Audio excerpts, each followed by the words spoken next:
Hi friends, ಹೇಗಿದ್ರೆ ಎಲ್ಲ ಚೆಂದಾಗಿದ್ದಾರೆ ನೋಡಿ. ಮೊನ್ನೆ ವಿಡಿಯೋ ಮಾಡಿದ್ದೆ ಕಿಡ್ನಿ ಸೋನು ಇರೋರ್ಕ ಬಾಳೆ ದಿಂಡಲ್ಲಿ ಇದು ವಿಡಿಯೋ ಮಾಡಿ ನೀರು ಹಾಕಿ ತೊಳೆ ಹಾಕಿ ಇದು ಮಾಡಿದ್ದೀನಿ. ಅದರಲ್ಲಿ ಕನ್ಸಕ್ರೆ, ಕಾಳು ಮೆಣಸು, ಜೀರಿಗೆ ಇದೆಲ್ಲ ಹಾಕ್ಬಿಟ್ಟು ಮಾಡಬೇಕು. ಕಿಡ್ನಿ ಸೋನ್ ಯಾರ್ಯಾರೆಲ್ಲ ಎಲ್ಲ ದಯವಿಟ್ಟು ಅವರೆಲ್ಲ ಹೋಗಿ ನೋಡಿ ಆ ಥರ ಮಾಡಿಕೊಂಡು ಕುಡಿಬೇಕು ಅಂತ ಹೇಳ್ತಾಯಿದ್ದೀನಿ. ಮೊನ್ನೆ ವಿಡಿಯೋ ಮಾಡೋವಾಗ ಮಾತಾಡೋಕ್ಕೆ ಅವಕಾಶ ಸಿಕ್ಕಿರೋ ಕಡೆ ಮಾತಾಡೋದು ಇಲ್ಲ.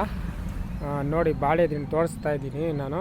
ಬಾಳೆ ದಿಂಡಲ್ಲಿ ನೀವು ಏನು ಮಾಡಬೇಕಂದ್ರೆ, ಅದು ಫಸ್ಟ್ ವೀಡಿಯೋ ನೋಡಿರಿ. ಫಸ್ಟ್ ವೀಡಿಯೋನಲ್ಲಿ ಹೆಂಗೆ ಯಾವ ಥರ ಅಂತೆಲ್ಲ ಕೊಟ್ಟಿದ್ದೀನಿ. ನೀವು ಆ ಥರ ಮಾಡಿಕೊಂಡು ದಯವಿಟ್ಟು ಕಿಡ್ನಿ ಸ್ಟೋನ್ ಇರೋರೆಲ್ಲ ನೋಡಿ ಆ ಥರ ಮಾಡಿಕೊಂಡು ಇದು ಮಾಡಿಕೊಂಡು ಕುಡೀರಿ.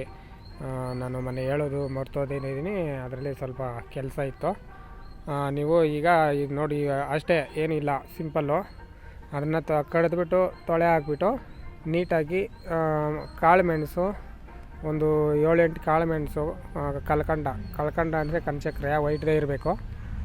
ಆಮೇಲೆ ಇದು ಜೀರಿಗೆ ತಗೊಂಡೋಗ್ರಿ. ಕಾಳು ಮೆಣಸು ಜೀರಿಗೆ ಹಾಕ್ರಿ, ಪರವಾಗಿಲ್ಲ. ಒಂದು 2 ಸ್ಪೂನ್ 3 ಸ್ಪೂನ್ ಜೀರಿಗೆ ಹಾಕ್ರಿ. ತುಂಬಾ ಕೆಲಸ ಮಾಡ್ತಾಯಿದೆ ಅದು.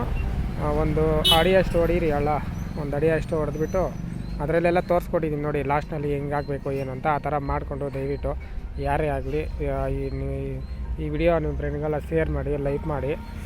ಇನ್ನೂ ವಿಡಿಯೋಗಳು ಕೊಡ್ತಾಯಿರ್ತೀನಿ. ನೆಕ್ಸ್ಟ್ ಇನ್ನೂ ಒಂದು ವಿಡಿಯೋ ಮಾಡ್ತೀನಿ, ಅದರಲ್ಲಿ ಯಾವ ಥರ ಮಾಡಬೇಕು ಹೆಂಗೆ ಅಂತ. ಫ್ರೆಂಡ್ಸ್ ನೋಡಿ, ನಿಮಗಾಗಿ ನೀವು ಮಾಡಿಕೊಳ್ಳಿ.